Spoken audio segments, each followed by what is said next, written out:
Friends, আপনি যদি coin বা নোট প্রেমী হয়ে থাকেন তাহলে এই চ্যানেলটি আপনার জন্য। আজকে আমি কথা বলবো ভারতের কয়েন ইতিহাস নিয়ে। আজ আমার আপনার পকেটে যে ১ টাকা রয়েছে সেই ১ টাকা কি শুধুমাত্র ৭৫ বা ৮০ বছর পুরানো? না ফ্রেন্ডস, আজকের টাকার জন্ম হয়েছিল সমুদ্রের একটা ঝিনুক থেকে, যার নাম কানাকড়ি। চলুন আজ জানি কানাকড়ি থেকে টাকা কিভাবে এলো, এবং খুবই গল্পের মতো ইন্টারেস্টিং। আপনারা যদি এই ভিডিওটি দেখে থাকেন এবং আপনাদের যদি ভালো লেগে থাকে তাহলে অবশ্যই একটু লাইক করবেন। আপনারা কী ধরনের ভিডিও চাইছেন আমাকে কমেন্ট করে বললে আমি সেই ধরনের ভিডিও বানানোর চেষ্টা করব। আমি এইরকম ধরনের জ্ঞানবর্ধক ভিডিও প্রায়ই বানিয়ে থাকি। তো বেশি কথা না বলে সঙ্গে আমি সম্রাট, চলুন শুরু করা যাক। বাংলার ১ নম্বর সঠিক, নির্ভেজাল ও শিক্ষণীয় মুদ্রা রহস্যে আপনাদের স্বাগত।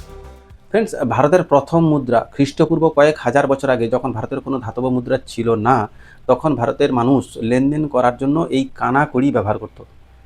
এবং এই কানাকড়ি আসতো আরব মহাসাগর এবং ভারত মহাসাগরের উপকূল থেকে। কানাকড়ি বা ছিদ্রকড়ি বা ফুটোকড়ি যাই বলতে পারেন। আমরা অনেক সিনেমাতে বা মুভিতে ডায়লগও শুনে থাকি যে ফুটি কড়ি নেহি দুঙ্গা, এরকম কিছু। আমরাও অনেক সময় বলে থাকি একটা কানাকড়িও নেই, মানে আমাদের কাছে কোনো পয়সাই নেই। এই সেই কানাকড়ি। অ্যাকচুয়ালি কানাকড়ি হচ্ছে ভারতের প্রথম কারেন্সি, যেটা লেনদেনের কাজে ব্যবহার করা হতো।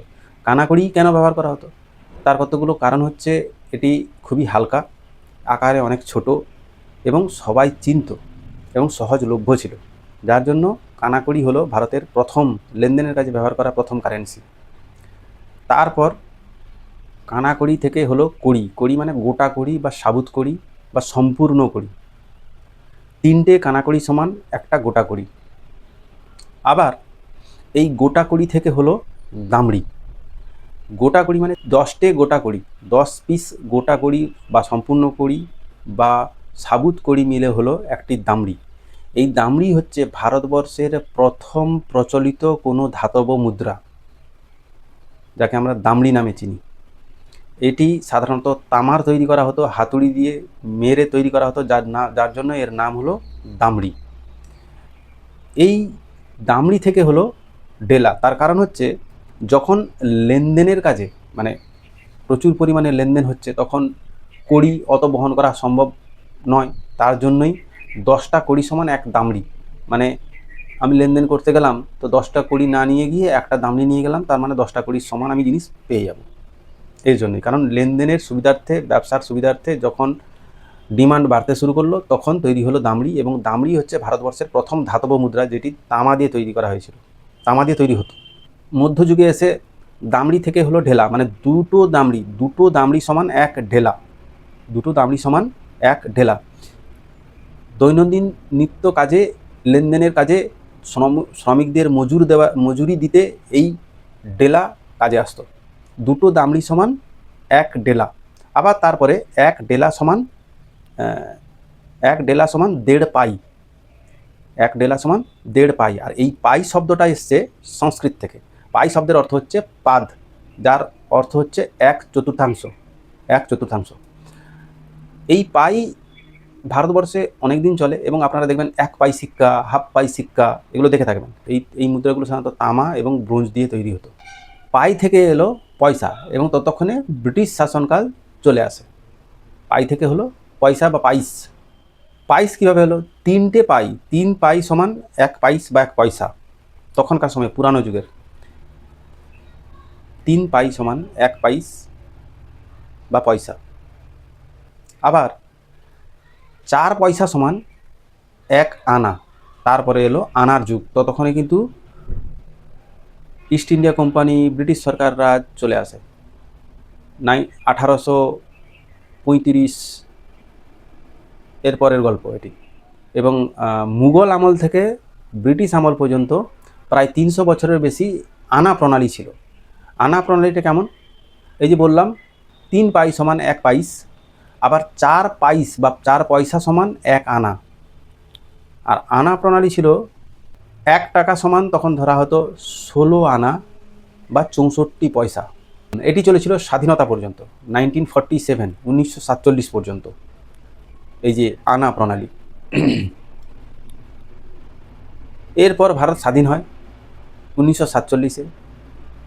1947 থেকে 1950 পর্যন্ত ভারত সরকার ব্রিটিশ ইন্ডিয়ার কয়েনই ব্যবহার করত আনা প্রণালীতে। 1947-এ ভারত স্বাধীন হলো।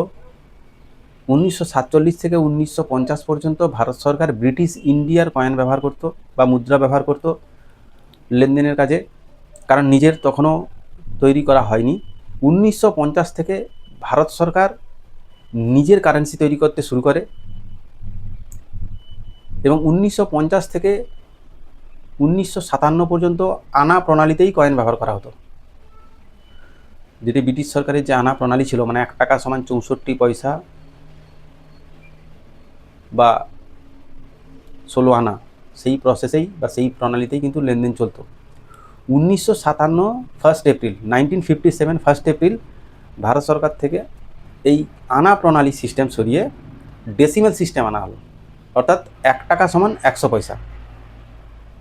এবং 1957 ফার্স্ট এপ্রিল থেকে আজ পর্যন্ত সেই ডেসিমেল সিস্টেমই চলছে, যে 1 টাকা সমান 100 পয়সা। কিন্তু তার আগে পর্যন্ত ছিল 1 টাকা সমান 64 পয়সা বা 16 আনা, যার জন্য আমরা ওই আনাকে 4 আনা বলতাম। 4 আনা, 4টি আনা থেকে 4 আনা। 4 আনা মানে আমরা এখনকার সময় বলি 25 পয়সা। আবার বলতাম 8 আনা, 8টি আনা, মানে 8টা আনা মিলে হতো 8 আনা। 8 আনা মানে আমরা বলতাম, পুরানো যুগে বলে 8 আনা। 8 আনা মানে 50 পয়সা অ্যাকচুয়ালি।